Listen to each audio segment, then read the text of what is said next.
Welcome to the Divine Council Worldview podcast. In this episode, we're going to look at Genesis 5. Whoopee, a genealogy. Hope we can keep your attention. And is there a divine council view of genealogies in the Bible? I'd say no, but as we get into this, Mike, I think it's simply we're going to be taking the text for the importance that it had to the original reader. That's again one of our main points within a divine council worldview is appreciating the text as it was originally written and understood. So that's what we're going to head into. What'd you do for the Super Bowl? It was just this last weekend. I mean, honestly, we kept it really just low key. We maybe had bought one bag of chips that we didn't even finish. It was an interesting game. Did you have a favorite? Not really. No, in the end, I did say to my wife that it's very clear that the two teams were really equally matched. But I was impressed by the Chiefs because, like, holy cow, to pull that off at the very last moment, to be able to pull ahead just when you finally needed to. It reminded to do what me you of, need to do, and in the moment, that's where Mahomes has always amazed me. Yeah, it reminded me of Brady. It reminded me of the Pats in the glory days. Yeah. I miss those days now. Glory days. The Vikings never had them, so someday we're going to be there. We're still going to be doing a podcast, Mike, when the Vikings become a dynasty. That's my goal. We have a couple guys here in town who have a podcast, or I think it's a radio show, actually. And their stated goal is to just get one Super Bowl. That's all they want. They're willing to quit if they just get one. So, well, we come to Genesis 5. I've got the screen, I think, up here. Yep. And so we'll look at it in a moment. This is from, and I'd recommend any kind of, again, study Bibles, buy them as many as you can afford, as many as your spouse will let you get, right? And so I'm often asked the question, what book to read about this or whatever. And I always want to say in response, everything. You just read everything. There's no thing you shouldn't read, right? Of course, what the questioner is asking is what is the best book for a certain topic? And that's a fair question. And I often think that way too. When it comes to Bible reading and Bible study or study Bibles, I certainly push the idea of cultural and archaeological study Bibles beyond like Reformed study. I mean, I have on my shelf, the Reformed, what is it?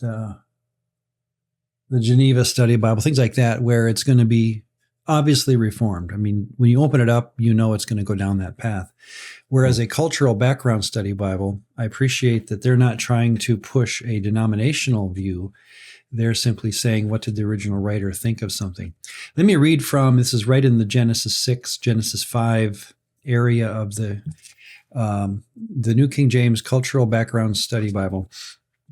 In its conversation about genealogies in general, comparing biblical genealogies to one another shows that often several generations are skipped. So the idea of why do we have so-and-so fathered so-and-so, and then he lived so-and-so years and fathered so-and-so? It's not necessarily trying to have a tight timeline, or in other words, he's not trying to create a timeline in your head. So what is he doing instead? I'll continue reading. A genealogy's purpose is apparently not to present every generation, as our modern family trees attempt to do. Genealogies represent continuity and relationship and are often used for purposes of power and prestige. Genealogies are sometimes formatted to suit a literary purpose. For example, the genealogies between Adam and Noah to Abraham are each set up to contain 10 members, with the last having 3 sons. So maybe there's a literary play going on there, or a purposeful presentation of the text that has 10 between the major characters. That's possible. The study Bible goes on to say, the idea of genealogies with immense life spans, the idea of Methuselah being 600 or 969 years, that is not equivalent. It is comparable to the Sumerian king lists of Mesopotamia and so forth that have these intensely long lives. The Sumerian king list includes, I'm not even going to try to pronounce the king's names, 28,800 years was his lifespan. Another king, 36,000 years. 8 kings compile 241,200 years between them. The Sumerian king list uses the standard Sumerian system of notation, so forth and so on. The point being that if you want to get into genealogies, go at it. There's no end of discussion about it, even in the Bible. But the point for a divine council worldview study of the text, which is again our main point here, is to look at a text with the eyes of, main point again, here it comes, how would the original writer and reader understand where they're going with the story, especially when it comes to the bigger issue that has, brought you to that point in the story and that they expect you to have going out of the story. So as we come to Genesis 5, I would argue that, again, the end of 4 is huge because we've just seen two things. Well, again, where we are in the story of Genesis 3 and on is death is now going to be a natural part of the carbon-based system of not just plants and animals, but humans. We are all going to live and die. And nothing wrong with that. It's not bad. That's just the way carbon works. That's why we have children. And then at the end of 4, we learn through this line at the time of Enosh, Adam and Eve's grandson, people began to call upon the name of Yahweh. Here's where the word Lord in our English Bibles, we need to see the word Yahweh behind it because the point of the story is Yahweh worship must have been absent to some degree in order for the writer to say, when Enosh is born, now we get Yahwism again. And that's where we're going with it. So Yahwism seems to be, the kickoff point of chapter 5. And thus, when we have this, let's do it 5:1. This is the book of the generations of Adam. The word generations, or toledot in Hebrew, here it is in red. It starts in 2:4. These are the generations of the heavens and the earth. Mm-hmm. Here it is in 5:1. This is the book of the generations of Adam. 6:9, the generations of Noah. You can sense how this word is used. This is the generations 10:1 of the sons of Noah. Then you get into 11. These are the generations of Shem. Let's move along here. 25:12. These are the generations of Ishmael. 25:19. These are the generations of Isaac.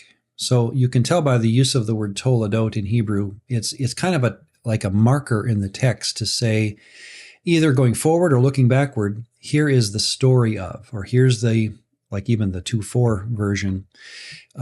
This is kind of the summary story of the heavens and the earth and how they were created. So when we come to 5:1, he is saying, okay, we've already had the story of Adam and Eve. We've gone through all the way, in fact, well into their story when they head off into the world in chapter 4. And now we have heard about Enosh, the grandson of Adam and Eve, and it is through him that the worship of Yahweh again takes root in the human world. Adam and Eve apparently had it, but it was gone for a generation because Abel had died. Cain had killed him. So 5:1, this is the book of the generations of Adam, when God created man. Again, same word as Adam, but we're realizing that mankind and Adam are the same word. When God created mankind, he made him, and remember back in 126, in the image and likeness of God. Here we have one of those two words repeated, but only the second one. He made him in the likeness. And in Greek, it'll be similitude. And the idea of just, in my opinion, he's just trying to say he could have made humans like the physical animals that were around him. But he didn't. He made them like divine beings. So the us of 322 and the us of 126 I take to mean we are made in the image of the divine world. And the reason I think he brings that up here is because where the story is going to go. And that is, if we're made in the image of a divine being, now we have the ability to have fellowship with a divine being. Thus, 5:24, he walked with an elohim. So Enoch, we remember, will be someone who fellowships with Elohim. So Anything so far, Mike, you want to add in?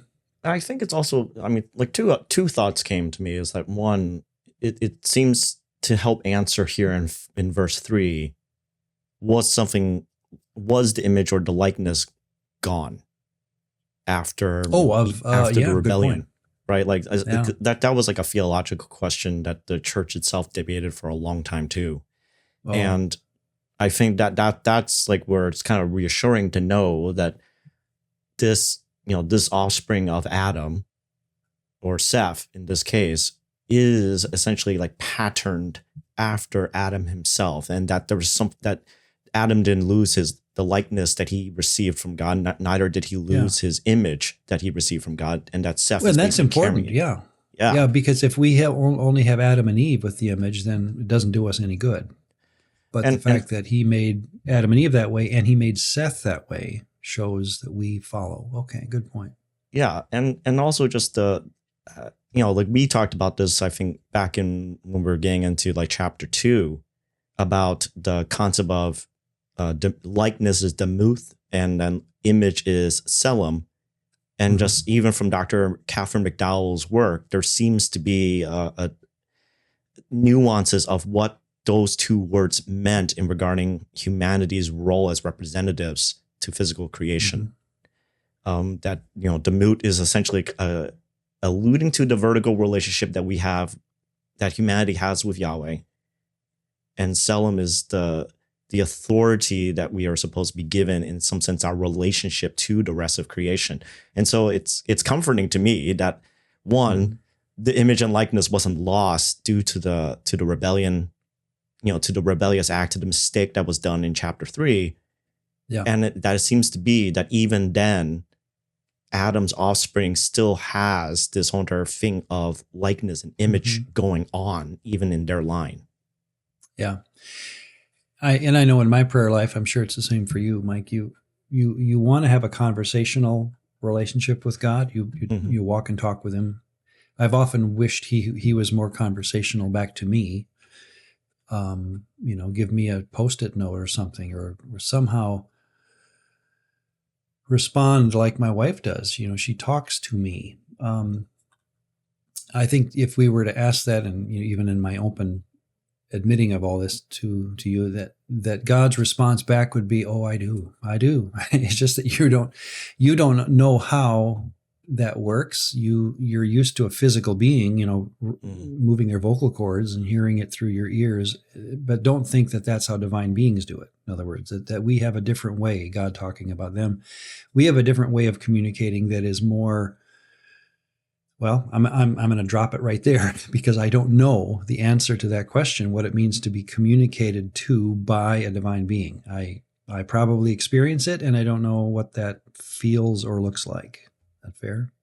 I think that's fair, and I think that it's, I know that I can claim for myself, but I know it's probably not going to be a universal experience, but that I have heard God, the way even it's problematic of even using the word heard, right? Because it implies like as though it's an audible voice, and yet when I think of it's like the closest approximation of what is occurring, that some way there's a prompting or a sense or a communication that has happened that somehow I know.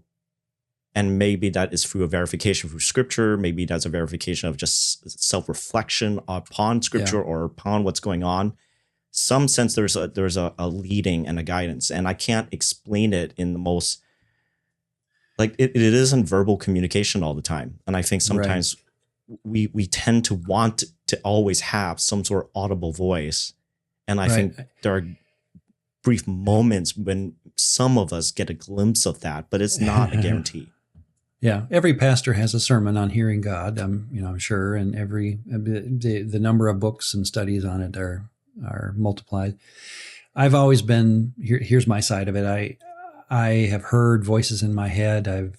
I'll never forget sitting at a stoplight in 1999, right before Y2K, and I had this overwhelming sense.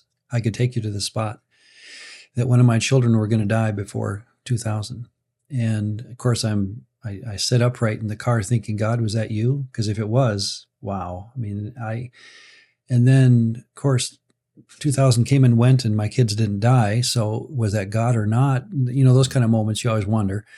I've had it happen in the classroom, in the college classroom, where I would be talking and I would have this immediate sense of an answer to a question in my head that I would tell the student or tell the students, and I would take it from God that he was helping me through a passage because, it made sense. It was just a bolt out of the sky kind of a thing. And then a couple of times I went back to my office and I was dead wrong. I looked it up in Greek or Hebrew and I was wrong. So, whatever happened, those moments, I've learned to be, here's where I am. I'm happy to hear other people's views here, but I have learned to be gun shy when it comes to God's voice because I have enough evidence that I can't prove it. So I would never personally, this is just me, go into a sermon and tell people that I heard from God that week and here's the verse's meaning. And, because that implies you have to believe him or me. If God told me, that puts a lot of pressure on the audience, does it not? And so I've tended to be very quiet about that. And if God wants to talk to me, he can, but I don't know how to interpret it, frankly.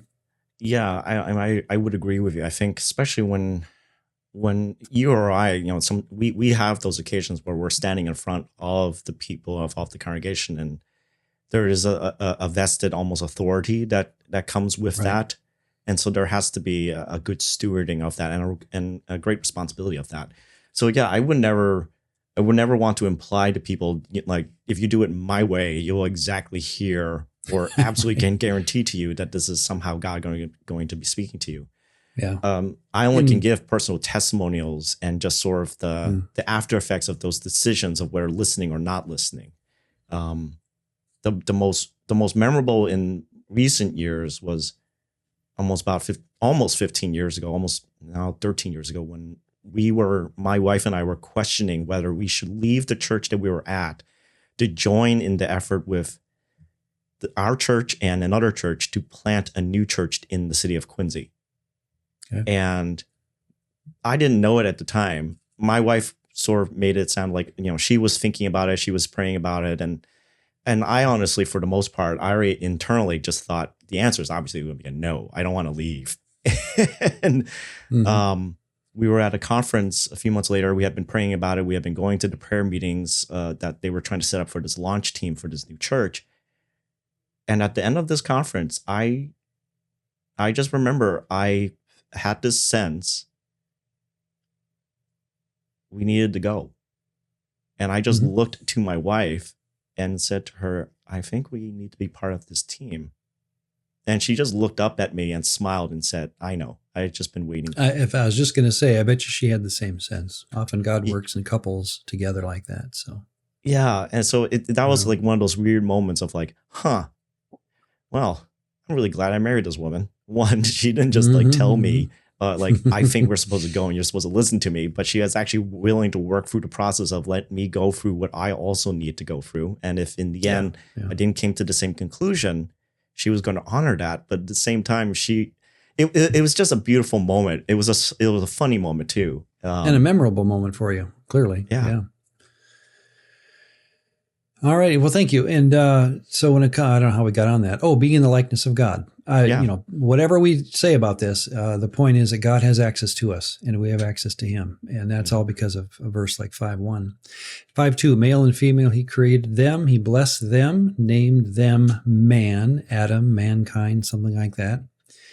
When they were created, Adam lived 130 years. Now, by the way, and I used to do this in my classes at school, that you can, here's the point. If the genealogies of chapter 5 and 11 in Genesis are tight, if it's meant to say, when this man dies, count the years between as you see the numbers here, if you count them out, you can figure out, how old the earth is. And I've done it on my own, if the genealogies of 5 and 11 are tight, Adam was born in 411 BC, 4112. I'm sorry, 4112, 4112 BC. If the genealogies are tight. Now, how does that work with a world that, and again, if our listeners are old Earth evolutionists or theistic evolutionists, in other words, I understand, and I've got good friends who are on both sides of that. This is where this book from Joshua Swamidass comes in handy. Mm-hmm. He teaches at Washington University in St. Louis. He's a Christian, but he's beyond just a Christian. He is a physicist or a geneticist, and he's a scientist, physician, and associate professor of laboratory and genomic medicine at Washington University.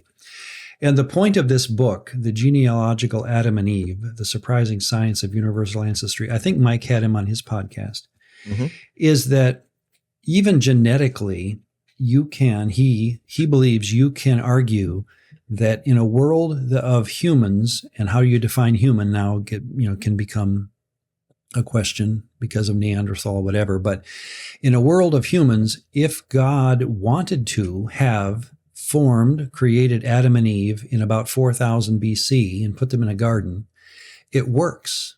It actually works in the human genome that we have been, we are offspring of a pair of people that were created even among a larger world population as recent as 4000 BC. So read that on your own, folks, if you'd like to see his argument. But all he's trying to say is he's not proving Adam and Eve lived 4000 BC. He's saying if you take that as a proposition, scientifically, it actually works. And so I just find it as a curiosity. Obviously, we're all going to find out someday what the truth is. But Adam, let's get back to it, 5:3. When Adam had lived 130 years, he fathered a son named Seth. Now that puts a end date on how late is the temptation of Genesis 3, right? Adam couldn't have lived beyond 130 years before he ate of the fruit. He had to have, that whole story had to happen early on. He named him Seth. The days of Adam after he fathered Seth were 800 years, had other sons and daughters. Again, the idea is, how about these long lifespans? Are they, is that true? I've heard arguments both ways. And again, a divine council worldview doesn't demand either way, so I'm not going to demand it, obviously. I'm fine with them being long if God so wanted them to be. There maybe was just a different way that the human genetic system worked where humans could live this long. I mean, tortoises even today live long time. What's the oldest tortoise? I remember them. I remember being shocked by how long they can live. Maybe these are accurate numbers, and I'm fine with that. In fact, I even would probably lean that way. Well, I think also it would be fair to mention as well. Like since we had mentioned about the Sumerian king list, like these numbers, they could also just be some sort of symbolic number system that unfortunately has now been lost to us in our modern day. Like, right. That was the thing that I noticed, especially when we were reading Genesis 4 and, especially towards the end of how the writer is saying, hey, this person is the forebearer or the ancestor of all the people who make like harps and flutes and all this other stuff. Mm-hmm. Like he is addressing the writer is addressing an audience who already has a certain pre-understanding. Like they have certain cultural understandings that they know the story. They know the story. There are just some things that they are assuming, but unfortunately that was never written down for our benefit to be able to grasp, right? That they never explain it. Like, why is that important? Like, why do we need to know that this person apparently is the ancestor of all those who make tents?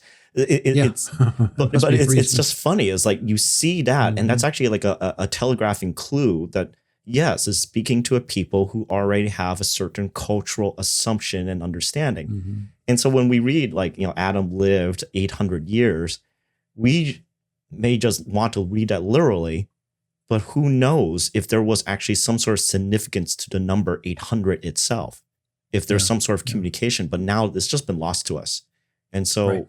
Unfortunately, in those moments, we just have to leave it as is because we just don't know. Yeah. What is fair to the text, again, thank you, Mike, that's good, is the little literary statement, and he died in 5:5, which makes the reader say, oh, okay, we're back to the 322 curse that coming out of the garden, Adam's made of dust, and if he's going to join the world of dusty people, this is the way dusty people end. They tip over. And it's also, wouldn't it be fair to say that it's actually an unusual thing to add that in a genealogy list? Yeah, it is, because you could leave it out and be just fine. Yeah, to actually just like kind of keep emphasizing he died. Yeah. Why? We all kind of presume it. So why are you going out of your way with precious parchment, papyrus, however you want to say it? Like, why are you wasting space to write this down? Well, they're not. Yeah, they're doing it for literary tie-ins, going back to the story. Thank you. Yeah. When you get to 5:6, you have Enosh. Now remember from 4:26 that Enosh is the grandson of Adam, who denotes the Yahwist line. So I take it to mean in 5:6, here is where Yahwism comes into the story again. Seth had probably other kids, but we're going to go follow the line of Enosh because he's the guy who worships Yahweh. So Seth lived after he fathered Enosh 807. All the days of Seth were 912. Enosh lived 90. And I take it that this line now, even without looking ahead, I'm going to end on a good note because I've got the line, unless I hear differently, I'm going to presume that all these people worshiped Yahweh and thus they were righteous. Again, the way to get righteous in the Divine Council worldview that I'm recommending is you simply worship the right God. All the days of Enosh were 905. Kenan, I'm not going to read all this. Mahaliel, Kenan, 65 more. Verse 18, Jared lived 162. He's the second longest living human in the Bible. A total of, verse 20, 962 years. Enoch is the guy that we've often heard of, 521. Again, even in the Hebrew, and even as I read Hebrew commentary on this, they know more, or they know no more than we do about what this verse means. So let's just do it. Enoch lived 65 years. He fathered Methuselah. Enoch walked. Halak is just a normal word for, and often is a significance of conversed with, lived with, went with. So it would be a communicative idea. Enoch communicated properly, as it were, with. And God there does have, if you're looking at the Hebrew on the right side of the screen, it does have the article.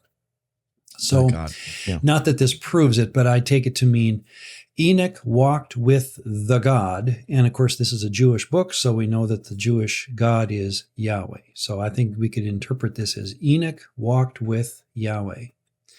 After he fathered Methuselah 300 years, you could even interpret this, and I wrote this in the margin of my Bible, because it works. I was looking at another translation. After he fathered X, he found favor with Elohim 300 years after he fathered X. In other words, that this 300 years is in relation to when he started walking with Yahweh or something like that. So maybe that's the marker.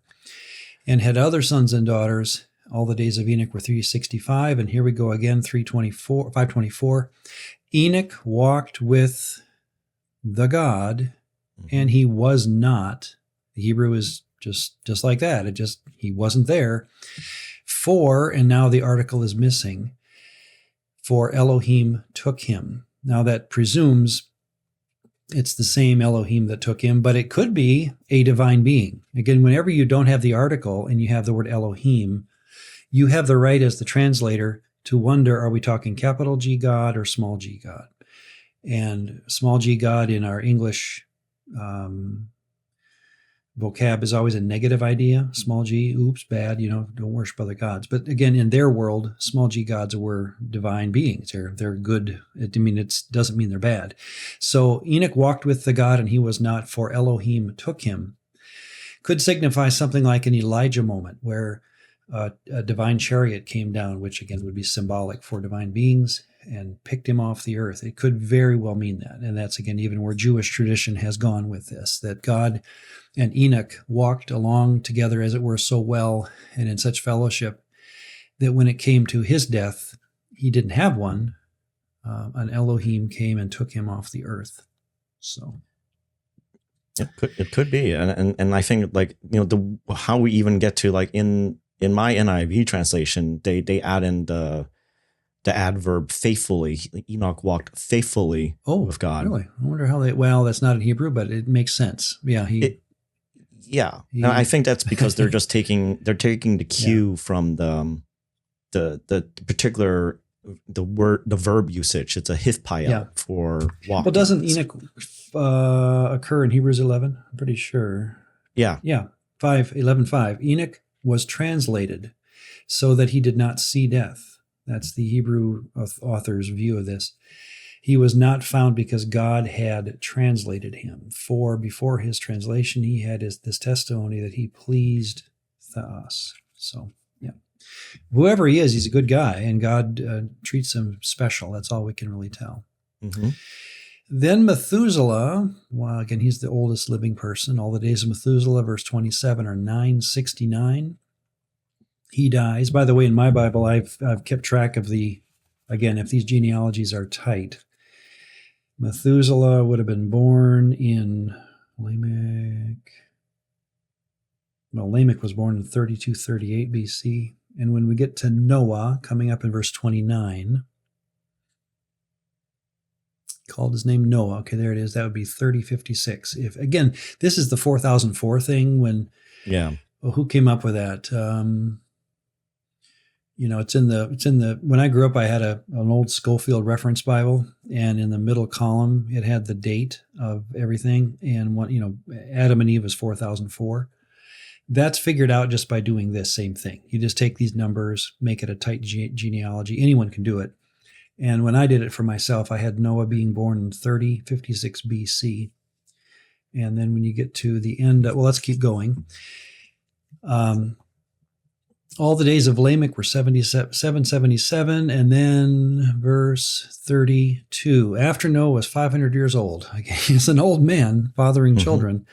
He fathered Shem, Ham, and Japheth. The reason those are important, of course, is because they become, with their spouses, the 8 people who are going to people the ark. When men began to multiply on the face of the earth. So we're going to start chapter 6 with, in fact, let's jump into 6 and just start it out because, well, A, we have the time, and B, there is no chapter break in the story, right? Actually, Ron, I was wondering, can we just just pause for a moment of just, it's interesting, right?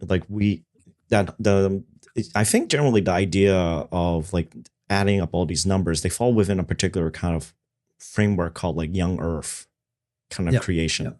They can. And it's an interesting concept because about a month or so ago, I finished reading this book. It's called After Dispensationalism. It's by Lexham Press. Okay. And it's an excellent book, especially if a person's trying to understand how did we get the particular system known as dispensationalism and how it came to be in its current form. One of the things that the authors pointed out in this book was that in the early church, they had a similar kind of scheme. And it was also kind of from the same idea of, it was really it originated as a Jewish scheme where they took the numbers, added them together, and just assumed, well, it was about the earth is almost around 5,000, 6,000 years old. And the presumption is that the number 7 being so important. And if a day is 1,000 years to us, a day to the Lord is 1,000 years, that they made that kind of idea. And so that's why there was a lot of this kind of end times or eschatological fever that would occur every so often, because people would be, based on these calculations, they would be assuming, well, we're coming to the 6th day and the 7th day is the day of the Lord. And they would start thinking that, the end is nearing. And then obviously the end doesn't come. And so they would revisit the calculations and then try to push off the dates so that they could somehow, crunch the numbers to get it to work. And eventually, what we now know as dispensationalism, it did come from that similar kind of line of thinking. That was one of the threads that fed into it. I was raised dispensational, so I've heard that, and then I've also heard the dispensationalists among my teachers defend the idea as being totally biblical as well. So but you're right that it's John Nelson Darby. He's a Brit back in the 1800s. He's the first to come up with all the charts and the graphs, as it were, that I grew up with. And the question being, if this is so easy to chart and graph, why did it take 1800 years after Jesus to figure this out? But Yeah, thank you. That when it comes to predicting the end, I hope that we've all, and I can only speak for myself, that we've all learned to be gun shy about predicting anything of the future. I went to seminary at Dallas in the late 80s, and one of our little textbooks, because it was so cheap, we were required to buy it, was 88 Reasons Why the Rapture Will Be in 1988. Oh. And the author was convinced, and he had 88 reasons. And of course, 88 came and went and Jesus didn't. And I heard that the next year he came out with an 89 Reasons Why because he had miscalculated on something. That was the story. But we all get tired of that. In fact, didn't we just go through something in 2012 or something like that? Yeah, it was like it was apparently some sort of it was like the Mayan calendar. Yeah, the Mayan thing. So I mean, be ready for it again. I'm sure someone's going to come up with another crunching of the numbers and figure out something that we should have known. Well, I've always thought, if God wants to do it, do it. I'm ready and willing. And I think folks also need to realize this isn't just like a Christian thing too, right? Because right, no, I think I a few weeks ago learned and discovered that apparently someone on a different type of ideological point believe that we are going to have an ecological end of the world kind of scenario within now 11 years or so, or 9 something odd years left. Yeah, well, and so like there is always this sense of like an apocalypse is coming. And so then you have this kind of eschatological fever that occurs amongst a group of the population. Yeah. The other thing though, I thought this is kind of funny.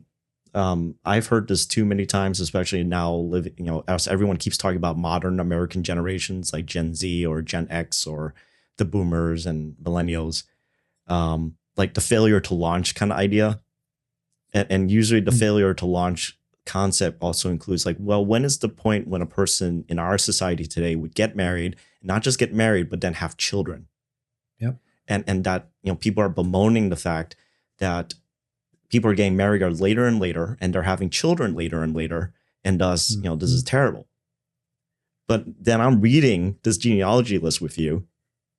And if this really was like a hard set line that the moment that Adam had his first child or any of these other folks had their first son, it's like, it took 130 years before Seth came on the picture, or it took, for Enoch 65 years before he became a father. It's like, I would imagine you would have been married earlier and you would have wanted to have kids a little earlier when you had more energy instead of waiting until you're almost like 300.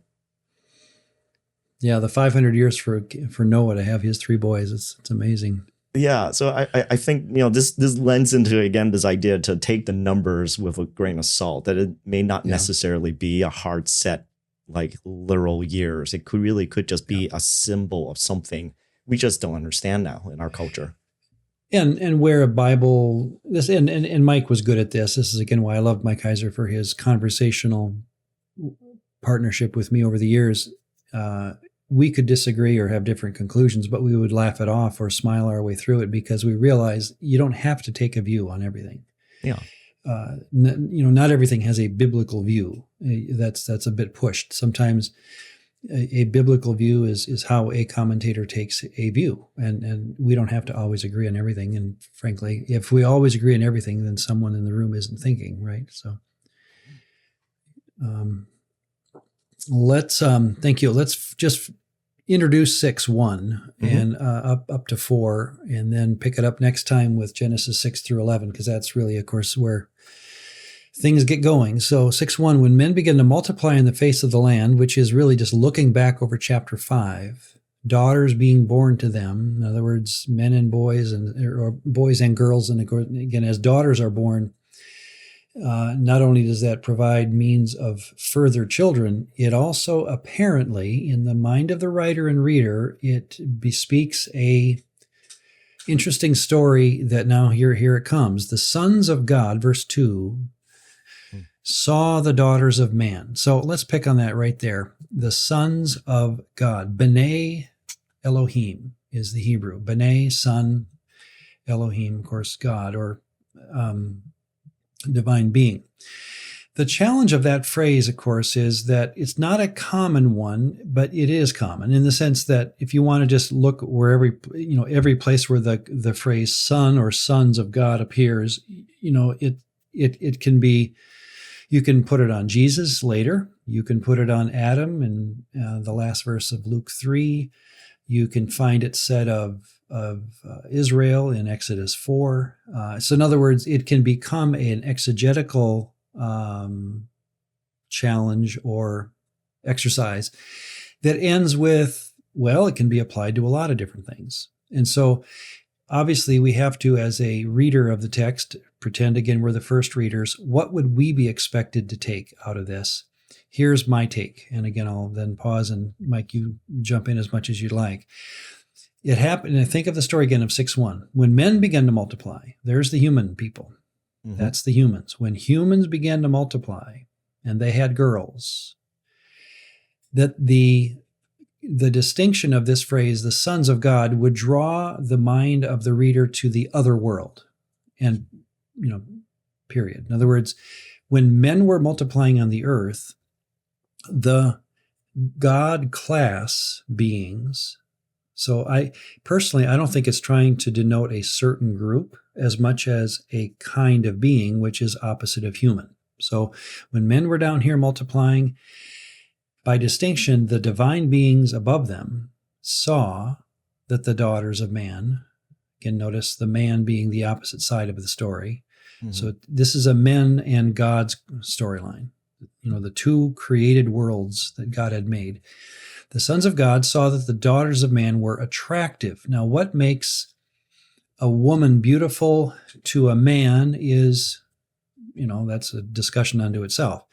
What makes a woman beautiful to a divine being obviously has to be a different story that we don't understand. We're not divine being, but the writer is just saying, based on what happens, they must have wanted them for some reason. And I think he puts in the word attractive or beautiful based on where the story goes. So far, here's what I'm seeing. When humans are multiplying on the ground, up in the heavens, a set of divine beings, we don't know how many, we don't know who, we don't know a percentage, we just know that some divine beings saw these women creatures and wanted to be, wanted them. How do we know? Because the story continues. They took as their wives any they chose. And I don't take that to mean they had weddings and, flower girls and all that. I take it to mean they had sexual relations with these women as they willed. That's all we're trying to get out of 6:2. And by the way, as we've been saying, this story must have been well known because of the brevity with which it's told. And what he's doing is just reminding the reader, okay, this is the time period when that famous story that you all grew up with, you all know about. In fact, as you drop down into verse 4, the last phrase of 4, these were the mighty men who were of old, the men of renown, which is the writer's way of saying these are the guys you've heard about. You've heard about these all your life, and this is where this happens. So I'll drop it there, Mike, but anything you want to add? I think 6:2 is just picking up a story that everyone had heard, that the divine world somehow got sexually involved with the human world, and who knows how that works. We're not trying to, talk genetics here, but we're just admitting what happened, that somehow these two worlds collided. And my guess would be, based on, if I was reading this the first time, it wasn't just rape. There probably is a human element of involvement that they wanted it to. In other words, it's not just one-sided, based on, again, what we have and plus where it goes. Your thoughts? Well, I think this goes back to another point that you and I had discussed of, that there's this interesting kind of semantic pattern that's happening here, where you have a person or a group, in this case, the sons of God, the word seeing, and then there's an object. In this case, the daughters of man, or daughters of human in the NIV. And we saw that pattern the last time was when woman saw the fruit of the tree of the knowledge of good and bad. and saw that it was, made some sort of judgment call on it. And and then it follows in the same pattern of Genesis 1, where during the 8 days of creation, every time God was done with one day of creation, he saw the creation that he made on that day. It was good. And so there seems to be an interesting thing that the writer is playing on this idea, but now it's instead of Yahweh being the one who creates and sees and then says and makes the determination, this is good. Now we have other beings, other persons in the place of God making that determination of whether something's good or, in this case, beautiful or attractive. Okay, yeah. And even if it's not a good thing, it's interesting play that the same thing's happening again. God saw and liked, Eve saw and liked, divine beings saw and liked. So yeah, and it's almost like unfortunately now something that was initially like a phrase that we would normally think, oh, that's good. It's connected to God, but now it's starting to become not connected to God. It's now becoming connected to creatures who are making a determination, making a judgment call. And let's drop it here for our next episode, but let's pick up on that question of who are the sons of God, because this is obviously a big question in the Divine Council Worldview storyline, is what's going on here? How does it fit into both the creation of what God has already made and where the story is going to go from here? So I think this would be a great place to drop it. So hopefully we handled 5 well enough to keep moving. Again, we didn't mean to be too easy with it, but it is a genealogy after all. So I don't sit up reading genealogies most nights. So same here. All righty. Thank you, everyone. We'll talk to you next time. We'll hit Genesis 6 verse. Well, we'll start with 6:1. All right. Thank you. See you guys.